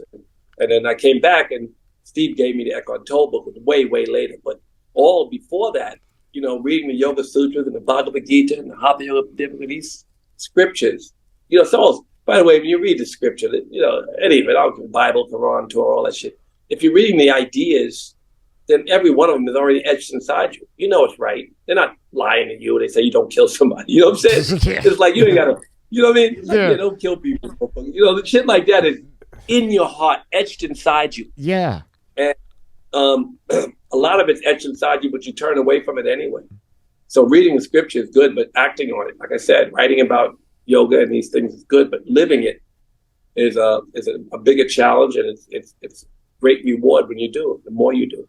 And you haven't aged. You haven't aged. No. We have pictures up here, you know, just in case he goes to why. You don't. You haven't aged, I'm old man. as fuck. I am old as I don't give a fuck if you're 90. You haven't aged. So all you'd have to do is put your face now and put your face 20 years ago and a supplement line, and boom, it's over. Yep. Dude, you haven't aged. Yeah. Congratulations on that. I mean, you know, I'll pay you whatever you want to give me your exact diet, what kind of deodorant you use, the whole fucking nine.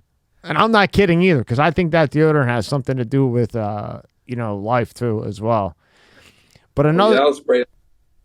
I'm not spraying aluminum on, you know. fuck that. I mean, you know, we can only the toxins are everywhere, especially you live in America. It's hard to fucking escape it. Yeah. But you just do the best you can. You learn. You can't. You know, the mind is a very important part of the process to calm the nerves, and you know, working with a good nervous system is really almost everything. You know, getting good rest if you can. You know, so I think that we all trying to, but we have to remember when we learn. We don't learn shit, so we can just ignore it. So it's good to, you know, and then habits. You have to create the habits. You know, you create a habit. You know, my intermittent fasting is a habit. You know, I don't like eating after a certain time if I can help it. I don't like eating before a certain time if I can help it, because at the end I feel better. I don't like going to hot yoga every day. Who the fuck wants to go to a 1 billion-degree room and sweat like a snake? It's how you feel in Shavasana when they open the windows and let the air in.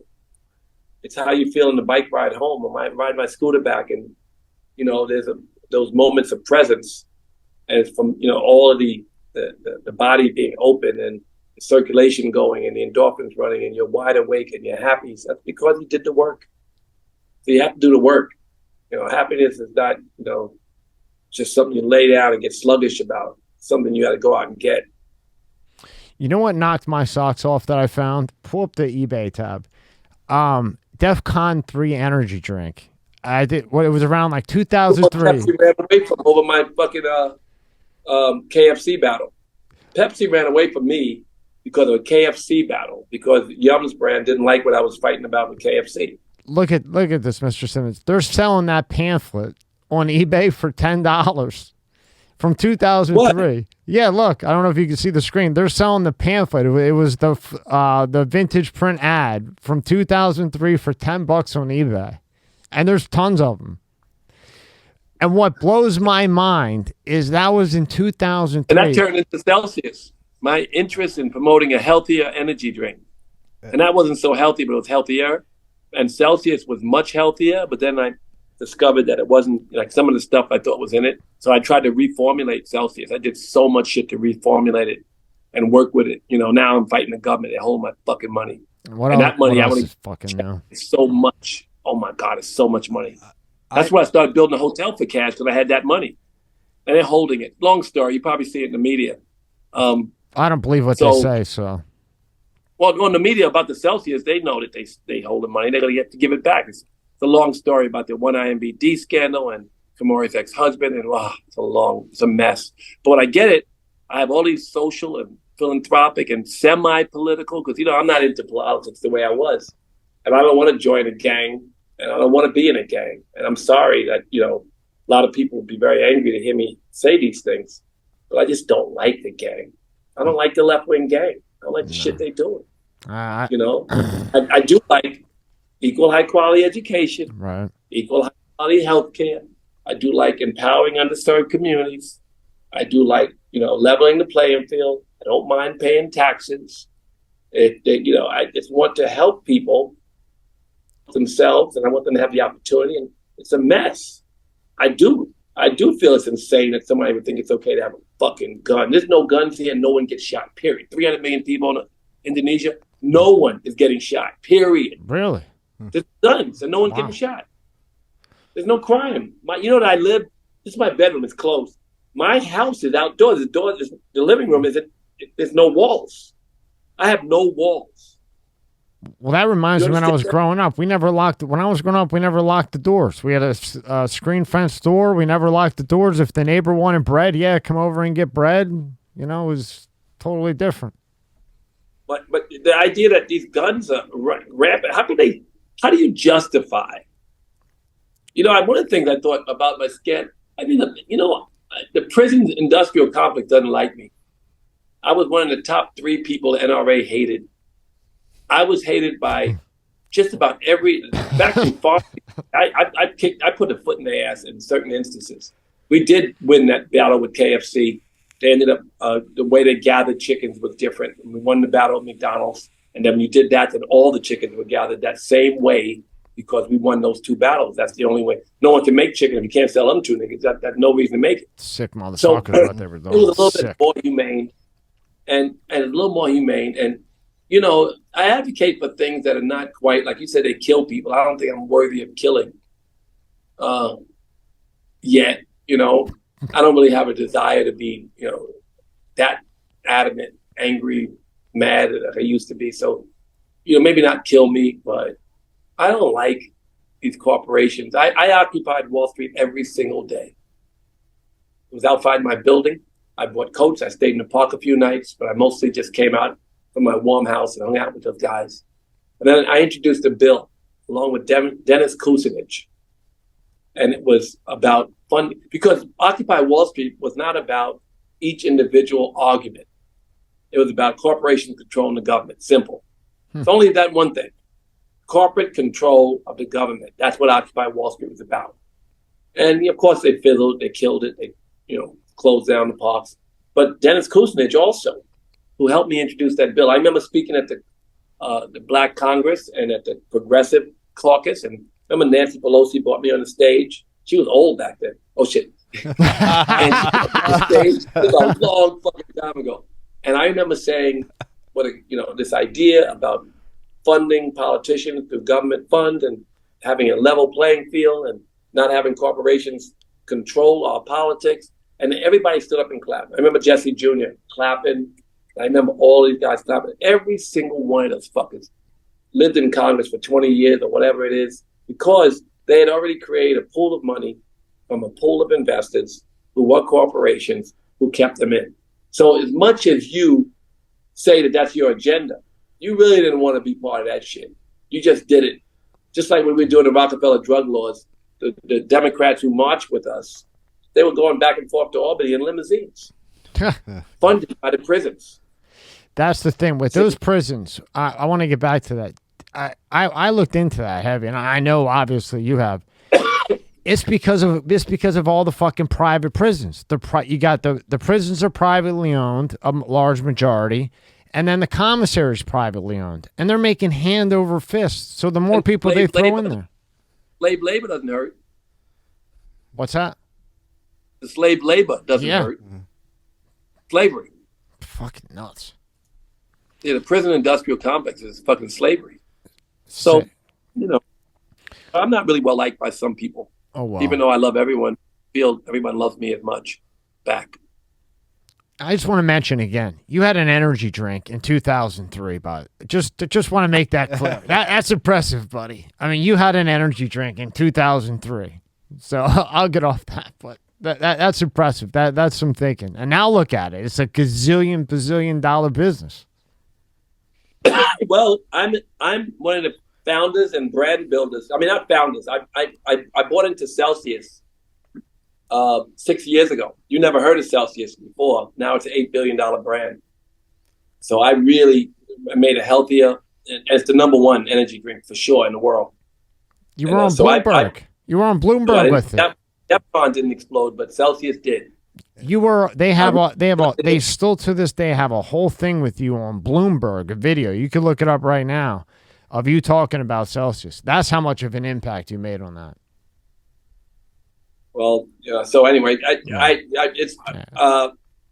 I wish it was healthy. I didn't realize we tried to get the sucralose out. We did everything we could to mask the taste of all the sweeteners, but there was nothing you could do. That's why the people are so used to certain kind of sweetness. And it's a healthier version. No aspartame and no this, no that, no color. But it's not, as healthy as it could have been. And so now it is what it is. And then another lane that you took over, and I had them. At the time, my wife had one, the kids had one. The Rush card. There was the Green Dot card and the Rush card. How did you see that opening with the Rush card? We were first. You were first. I thought so. Right. That financial service business was no one had a card of any kind, or no one had a bank account, and so they would get their check. They would go to the check cashing place, wait online, pay a fortune. Then they get online to pay Marvell. Then they had to fuck around and get online and pay, and it ruined like their whole week, right? Hours per week, just trying to pay your bills. And then you were locked out of the economy. So my buddy David Rodenberger out on the beach 20-something years ago, and David had a debt collection company, still does, called Unifund. They had all these customers. So why don't we just give them the card and hold their money? And then give them the card, people who are suffering and were in debt, and hold their money, and they could spend it, but they couldn't get a credit card. And so we started that process. Then the government wouldn't let us do that. There was regulatory issues about contacting the debt people. And so then we had to lobby to get them to let us put it out in the street. And that's how Rush Card was born as you know it. And then the card-to-card transfer and the early direct deposit and the health insurance and life insurance, all the various things that these cards now, or these fintech companies are selling. We did it all first. Then I sold the fucker like I always do, way too soon. I sold to Green Dot. And then I looked at the same company that we sold. I didn't own that much of it by the time I'm 30%. I was very lucky to still have that. We sold it, and $150 million, a 10 multiple. That same company worth billions of dollars within a year. Because a year later, they knew what I'd been saying for almost 18 years. I said that this is the future of banking. It's not for poor black people, as they kept saying. No. So why is it for poor? You're not black, but it was for any middle-class person who wanted their check 3 days early. It was for any middle-class person who wanted to transfer money to Jamaica or Brazil or anywhere, and it was for anybody who didn't want to use, what is it called? Western Union. Yeah, Western Union, MoneyGram, all that. Have a card that they could manage their family members with. It had so many uses, and they still kept saying it was for poor people. So I couldn't convince them, and I had liquidity issue, and I sold it. And then I look up. So now I built a whole new infrastructure. My non-compete just ended.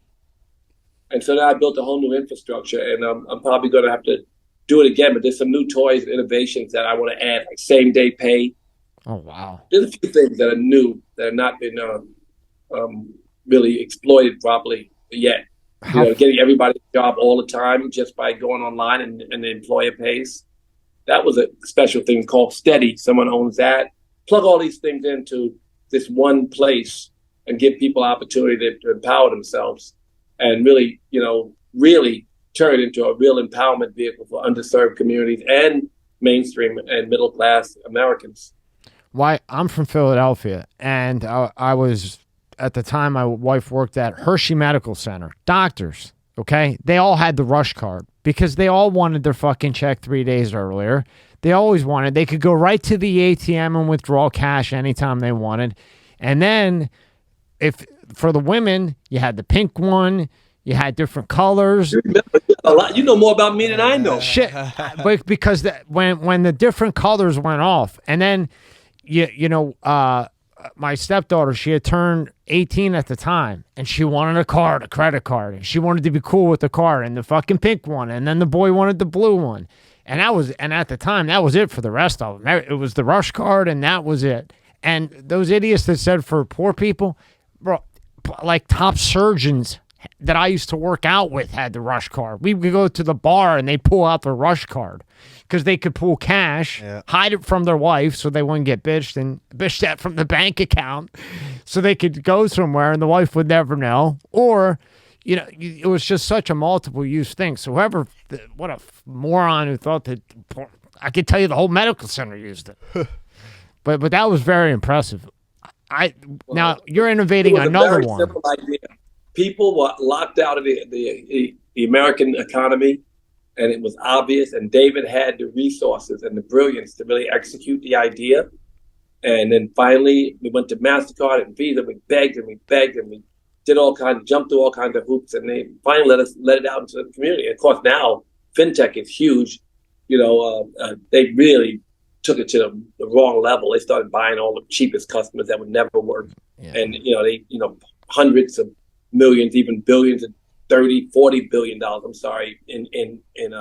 in valuations for companies that really were, $1 billion, right? So they found that out, everything crashed. And so now when you talk about me launching a new product, I don't know. Well, that's because you paid somebody $40 billion fucking dollars for a company that's worth $1 billion.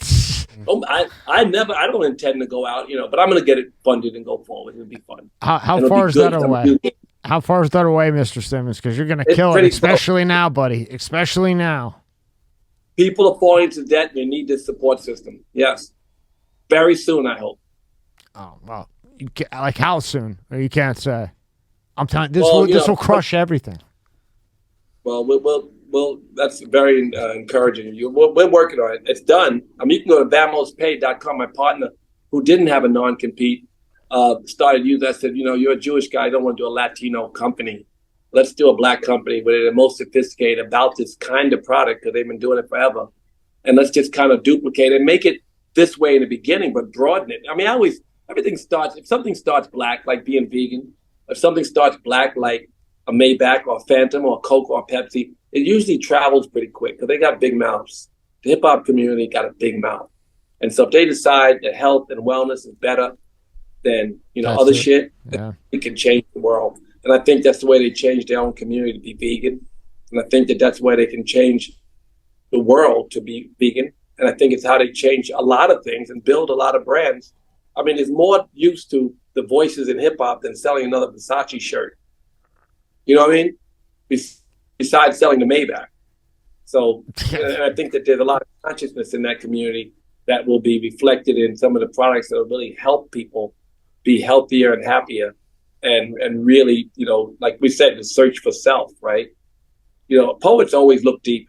They don't seem like, but the poets are always conscious and aware, and they suffer less and they understand more. Because, if not, you'd be programmed. If you're a banker, you're just going to be told what to fucking do it. Not that there's anything wrong with knowing about numbers, but there's something wrong in not knowing about the self and not digging deep. And poets and other people like artists of other kinds, they're usually more intuitive about what God wants from them, or the higher self is, a little bit more accessible to them. I love Tupac's poetry. I read all his poetry. I loved it. It was so meaningful. Tupac, he has some really good poetry. Now, when you look at the music industry now, we've had some people in and big names, and they got fucked early with that 360 deal shit. It wasn't like that when you were doing things. So for an artist coming in, do they just make money on tours now, or how does that work nowadays? I don't really know. They are so rich, these fuckers. I was at I think it was Khaled's house, and they were arguing over how to cut the roof off a Maybach. And I was like, wow, this kind of one of the reasons I felt comfortable in Bali, because I had been in the Freak Coffee Shop, which is in Ubud, this city out in this kind of yogic city, like it's really. So anyway, I'm in Ubud, and they're arguing over turmeric. This was the most annoying argument. There's a bunch of yogis and nutritionists, and that's all that live there, a bunch of healers of sorts. And they're arguing over turmeric and whether or not you can digest it without the pepper. It went on forever. I was like, when are they going to stop? And I won the argument. In my head, I didn't say a word, because I thought, okay, from now on, every day, my shot of turmeric, I'm going to put some pepper in it. So that's what I do. I've been doing it for years, ever since. But they were arguing over how to cut a roof off a Maybach. And I found that wasn't interesting for me. The other one wasn't interesting, but it was useful. but I don't want to cut the roof of a Maybach. And it ruins the value of the car if you ever did, but I don't want to do it anyway. But, I just found I have less interest in frivolous pursuit now. And I don't think it's frivolous for me, by the way. It's not for everybody. You could be thrilled to have a new Maybach. Nothing wrong with it. And I don't have any judgment of people to do so. I was about, for me, where do I want to be, and what do I want to contribute to the world, and what kinds of things do I want to focus on in terms of businesses and life and personal time and effort, So that's what made me say I live in Bali. People say, where do you live? Even though I'm in LA half the time, in New York, I would say 20% New York, 20% LA, a few minutes in Miami, but about half and half. But I like to say I live here because it suits me now. And it suits me and what I want to give the world. And I'm really happy with the people who are here now visiting. I told you MC Light is here, and Salt from Salt and Pepper, a bunch of business women. Yeah. Ooh, yeah. That just brings back memories, man. Woo. Oh, yeah, they're here. And they're having a ball. They're having a fucking ball. They are so that's good. Ben Vereen came here. Ben Vereen. Before we're open, we're still not open. Ben Vereen came here, stayed 6 weeks. Wow. And he hadn't sung in 3 years. He stood up New Year's Eve and sang. And he really changed his life dramatically. Taraji P came and stayed with me 6 weeks around the same time. And she came and she was in the media talking about how sad she was. And now she texts us every day, and she's got along with this group called, and Ben's on the same group, a text group called the Beloved Community. It's a WhatsApp chat. And every day these guys text. They're all texting the people who live here. A lot of expats live here, obviously, right? And they really missed their experience, and it really changed their life for the better. So that really is the most amazing thing. What's going on with Stan Lathan right now, and what's going on with some of these girls who are really committed to first of all, you got to change your diet. We don't sell you shit today. We ain't going to sell you none of that other stuff. So if you stay at the hotel and you're hanging out, but they do hang out here, and you get in the cryo chamber and a bunch of other things, it starts to make you feel a shift, even if you didn't come for it. But most people come for it. Ben Vereen came for it, and he was very focused on his healing. He came in a wheelchair, and he ended up going to ecstatic dance parties. Wow. That's unbelievable. Wow. And Mr. Simmons, what exactly does that, cryo chamber, what does that exactly do? I've read about it, I've seen it in the U.S., They're everywhere.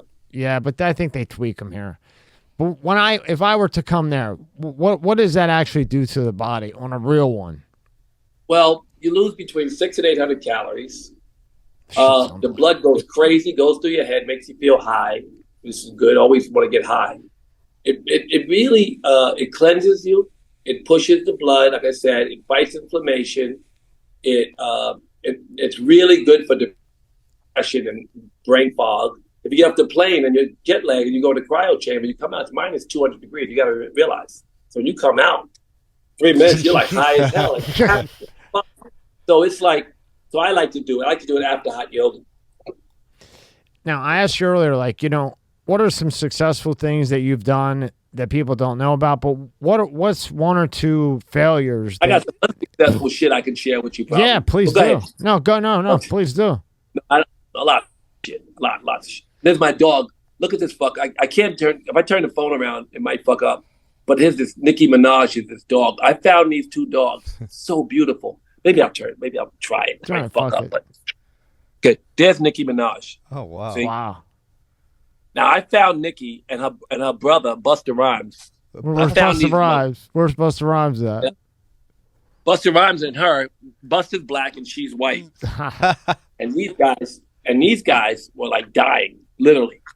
They were little puppies dying. This was only 9 months ago. And now they're big dogs. They have beautiful heads of hair. Their hair looked like they were they were like little rats, little bodies in the street. And so, I might actually get a good point in karma for saving those fuckers. And I got a cat named Andre Harrell, who is. Last night we were watching the Air movie, and it's 15 people in my little theater I have. And Andre comes in the room, and everybody's, oh, there's Andre, because they all see him, right? And he comes and jumps in my lap. They all my cat doesn't do that. When I found Andre, it was when Andre Harrell died. and I found him in the forest, and he sat on my lap. And I don't even like cats or dogs, really. I mean, I don't not like them. I like animals, but I'm like responsible for them. But he sat on my lap. He's just a little kitten, and no one was taking care of him, just in the forest. The cat was in the forest with no support. So I brought him home, and he started feeding him and taking care of him. Now he sleeps with me. Except my girl don't like him. She's allergic, so she's in Australia now. Oh, there you go. Of course you get fucked on that one, right? You saved the fucking cat, and the It's girl's either her or the allergic. cat. It's her and the cat. I think she's, the girl. So I'll just tell you a funny story. So I go try to be cool. I'm single. I buy this mini French bulldog, right? They're like 1 in a million. I spend a ton of money on this fucking thing. This guy's like, she's probably going to die. I'm like, nah, she'll be fine. Now, girls are coming in. Oh, Camelo, this little girl. I'm like, hit the jackpot. The fucking dog's teeth don't come in. So now I'm like, fuck, because it won't eat. And the vet's like, it's going to croak, this, that, the other. You can ask him. For 7 months, I had to leave. I would leave my office, go back to the house 4 times a day. Now, remember, the dog was supposed to be this big, okay? But I had to go back and I had to feed it Irish butter because it had a lot of calories in it, like real Irish butter, real thick. And she could swallow that and drink water. And it kept her alive. And she's still alive today, 4 years later. But she was going to die. But now it's a fat fuck. But it's still smaller than my other one. But, for me, I spent a ton of money on this, so a girl would walk in, and now it's a fat, chubby fuck. But it's still cool and it lived. And, maybe I'll get a point of karma on that one, too. Well, good. Maybe we'll be at it's funny, I always joke. I say, when you get to heaven, and you're trying to get in, he's like, I didn't cheat on my wife, and I was a good man. Nigga, you chopped up animals and ate them, you fucker. Did you read the animals? Well, we could say, hey, we saved 2 animals because they were both done for, right? So we got that credit. Those dogs were done for. These niggas I got, they were dead, and they're not. So I'm really happy about that. And what's 1 or 2 things you failed on that you had to overcome? Like I know you had mentioned, Kobe Bryant. He was my favorite. I used to fly. I was in Pennsylvania and would fly on Thursdays. I had season tickets, floor seats. On Thursdays to Sundays, I would fly there because I just loved his drive. I would go up to the box to eat. What a nice person. What a very sweet man he was. I never got the chance to meet him other than, watch him up front. But I would go up to eat, Mr. Simmons, and 2 hours later after the game, whatever shot he fucking missed, he was still shooting it. Everybody was back in the locker room. He was still shooting it. And that's why I loved him, because of the drive and the tenacious and that he never gave up. And I see that in you too. What's a thing or two that you failed in but overcome? Well, I mean, it's a Mishugasha shit, like the whole bunch of shit. I don't know. I wanted to be a better person for a lot of reasons, for a lot of ways, and then just keep trying to get better. I mean, I don't know if I have any things come to my head right now, but lots of things. Lots of people I failed that I wasn't able to save, or I just think that as a servant, you shouldn't, you got to keep a head up and just keep going forward and learn from your mistakes and try to be better. And you got to always try to be better because it makes you feel good, because you're selfish. Selfishly, it's good to be a good servant. It's good to be a good giver. Good givers are great getters. Have faith in that and just try to lift everything around you up and everybody around you up. And share something good if you can. Try not to be a hater. Try not to, to compete and judge, and try not to be too fucked up. Try not to be too fucked up. And when you find yourself being fucked up, try to change it. That's all you can do. So yeah, I failed a lot. I keep trying to think. I mean, but you don't fail. You just keep learning, and it keeps evolving. In that case, I failed at fashion, because I failed over and over again until one day it took a spark. It's just sticking with it. Again, you can't fail until you quit. So a lot of things that were not going well, that there were moments of failure, or there were moments of learning, as you really could classify them. We have to accept struggle and pain as our purifier and good, and say it's all good, right? I mean, if we could really be the watcher, the yogi is supposed to be the watcher, right? He steps back. The body and the mind are toys. He's the watcher. forever. And he doesn't suffer at all. He's just a watcher of all things good and bad and doesn't judge them. It's just a movie. Life is a movie. So you're the watcher of this movie. And that's the spirit. And that spirit doesn't suffer, nor does it judge. So we're trying to be that as we're practicing, whether it's yogic or Christian Science or whatever you want to call it. All the religious teachers, they weren't religious teachers, they were the spiritual teachers, taught us that this is the truth, that we are the watchers, that whether it's taqwa, the Muslims refer to, or Christ consciousness, that some refer to, or samadhi, the yogis call it, or nirvana, that there's a space when we know the self that we become separate from all the pluses and minuses and become maybe not blissful, but just happy and content with all of it. And we don't suffer. When we're fully present, we don't suffer. You know that. If you're in the zone in basketball, they can chop your fucking arm off. You won't even know it. You'd be looking, oh shit, my arm chopped off, but you're still moving. Yeah. And this is what we want to be. We want to be more like that more often, more present, more aware, more awake, more often. That's it. Other than that, there ain't shit else, But, you forget, but you have to remember these things I just said and try to live by them and live more towards them. And if there's any quest in life, it should be to be that awake person that you have in you. Hey, Mr. Simmons, man, you weren't lecturing. I think a lot of people really pay attention to what you said. If you ever come to South Florida, don't forget about us peanuts over here. And it'd be an honor to have you stop in. But thank you for your time. I know you're a busy guy. I really appreciate it. This podcast is brought to you by Monster Energy. Tear into a can of the meanest energy drink on the planet, Monster Energy. It's the ideal combo of the right ingredients in the right proportion to deliver a big bad buzz that only Monster can. Monster packs a powerful punch, has a smooth, easy drinking flavor. Athletes, musicians, co-eds, road warriors, metalheads, geeks, hipsters, and bikers dig it. You will too. Monster Energy is more than just the green OG. Monster has Monster Ultra, Juice Monster, Monster Hydro, Rehab Monster, Dragon Tea, Monster Max, Muscle Monster, and many more. Buy on Amazon, buy on Walmart, or go to monsterenergy.com and believe me, you'll find a place. Unleash the beast. Monster Energy. This episode is sponsored by Aurora. Do you know what the fastest growing crime in America is? For years, this crime rate has been surging and affecting millions of Americans. I'm talking about identity theft, and there's a new victim every 14 seconds. Yet despite this, those who have had their identity stolen are often shocked when it happens. That's why I'm excited to partner with Aurora, who is sponsoring this video.